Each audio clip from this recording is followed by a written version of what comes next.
നാട്ടുവിശേഷങ്ങളിലേക്ക് എല്ലാ മാന്യ പ്രേക്ഷകർക്കും സ്വാഗതം. അപ്പൊ നന്നായിരിക്കട്ടെ എന്ന് പറഞ്ഞുകൊണ്ട് നമുക്കൊന്ന് കഴിക്കാം.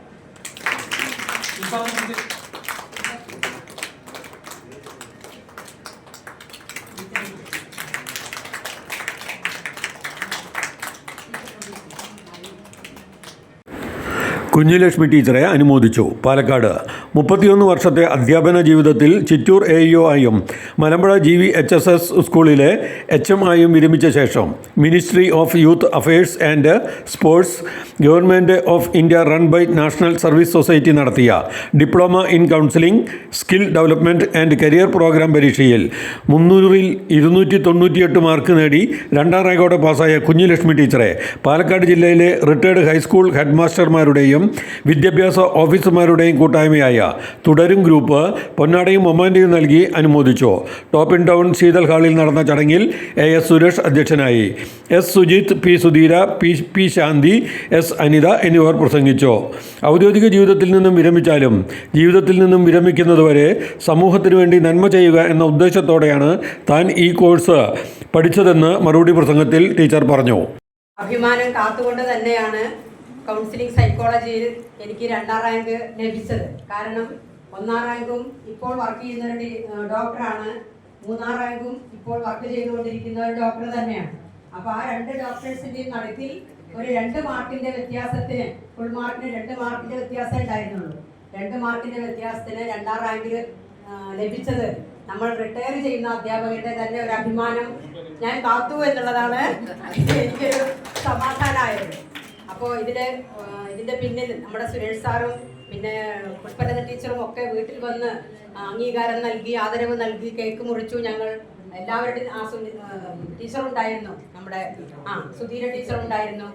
പിന്നെ കോൺവെക്കേഷൻ ചടങ്ങിന് പെരിന്തൽമണ്ണയിലേക്ക് പോകാൻ സുരേഷ് സാറും പുഷ്പലത ടീച്ചറും രജനി ടീച്ചറും എല്ലാവരും കൂടെ വന്നു. അപ്പോൾ അവിടെ നടന്ന ചടങ്ങിലും എല്ലാവരും പങ്കെടുത്തു. അപ്പോൾ എനിക്ക് നിങ്ങൾ നൽകുന്ന ഈ സപ്പോർട്ടിന് എൻ്റെ ഹൃദയത്തിൻ്റെ ഭാഷയിൽ ഞാൻ നന്ദി രേഖപ്പെടുത്തുകയാണ്. ഇനി ആർക്കെങ്കിലും കൗൺസിലിംഗ് ആവശ്യമുണ്ടെങ്കിൽ എന്നെ സമീപിക്കാവുന്നതാണ്. എനിക്ക് കിട്ടിയിട്ടുള്ള ടൂൾസ് ഒക്കെ വെച്ച് ആർക്കെങ്കിലും എന്തെങ്കിലും പ്രശ്നങ്ങൾ നേരിടുകയാണെങ്കിൽ അതൊക്കെ പരിഹരിക്കാനുള്ള ഒരു എന്താ പറയുക, ഒരു കഴിവ് എനിക്ക് അവിടെ നിന്ന് ലഭിച്ചിട്ടുണ്ട് എന്ന് തന്നെയാണ് ഞാൻ വിശ്വസിക്കുന്നത്. ഇപ്പം എൻ്റെ ഈ ഒരു പ്രൊഫഷനിൽ കുറേ പേര് സമീപിച്ചിട്ടുണ്ട്. കുട്ടികളും വന്നുകൊണ്ടിരിക്കുന്നുണ്ട് വീടുകളിലേക്ക്. സ്കൂളുകളിൽ ക്ലാസ് എടുക്കാനും പ്രധാന അധ്യാപകർ ക്ഷണിച്ചുകൊണ്ടിരിക്കുന്നുണ്ട്. അപ്പോൾ നമ്മുടെ സമയത്തിൻ്റെ അല്പം കുറവ് കൊണ്ടാണ് ഞാനിപ്പോൾ അങ്ങനെ കുറച്ചൊക്കെ എക്സ്റ്റെൻഡ് ചെയ്ത് നിർത്തുന്നത്. കാരണം നമ്മുടെ ഏറ്റവും പ്രധാനപ്പെട്ട മറ്റു ചില ഹോബികൾ കൂടിയുണ്ട്. അതിന് തടസ്സം വരാതെയാണ് ഇതും ഒപ്പം കൊണ്ടുപോകുന്നത്. ഏറ്റവും പ്രധാനം പാചകം തന്നെയാണ്. മോള് വന്നിട്ടുണ്ട്. അപ്പോൾ മോള് വരുമ്പോഴാണ് ഈ പുതിയ പുതിയ പാചകങ്ങളൊക്കെ എന്നെ കൊണ്ട് ഉണ്ടാക്കിപ്പിക്കുന്നത്. അപ്പോൾ അങ്ങനെ അതൊക്കെ ഉണ്ടാക്കി അവിടെ ആ ഭാഗത്തും ഒരു പെർഫെക്ഷൻ നേടണം എന്നുള്ള ഒരു നിർബന്ധം എനിക്കുണ്ട്. എന്ത് കാര്യം ചെയ്യുമ്പോഴും അതിലൊരു പെർഫെക്ഷൻ വേണം എന്നുള്ള ഒരു കൂട്ടത്തിലായതുകൊണ്ട് എത്ര ചെയ്താലും നമുക്കതിന് തൃപ്തി വരണമെങ്കിൽ കുറച്ച് സമയമെടുക്കും. പിന്നെ മറ്റുള്ള കാര്യങ്ങൾ, പൂന്തോട്ടമാണെങ്കിലും കൃഷിയാണെങ്കിലും അതിലൊക്കെ ശ്രദ്ധ പുലർത്തുന്ന ഒരാളായതുകൊണ്ട് തന്നെ പൂർണ്ണമായും ഒരു കൗൺസിലിംഗ് സൈക്കോളജിസ്റ്റ് ആയിട്ട് ഇരിക്കാനും എനിക്ക് കുറച്ചൊരു സമയത്തിൻ്റെ ഇതുണ്ട്. അപ്പോൾ നമ്മുടെ സമയത്തിനനുസരിച്ച് വരുന്നവർക്ക് ഞാൻ ചെയ്തു കൊടുക്കുന്നുണ്ട്. അപ്പോൾ എന്തുകൊണ്ടും നിങ്ങൾ നൽകിയ ഈ സ്വീകരണത്തിന് ഒരിക്കൽ കൂടി നന്ദി പറഞ്ഞുകൊണ്ട് ഞാൻ എൻ്റെ വാക്കുകൾ അവസാനിപ്പിക്കുന്നു. നന്ദി, നമസ്കാരം.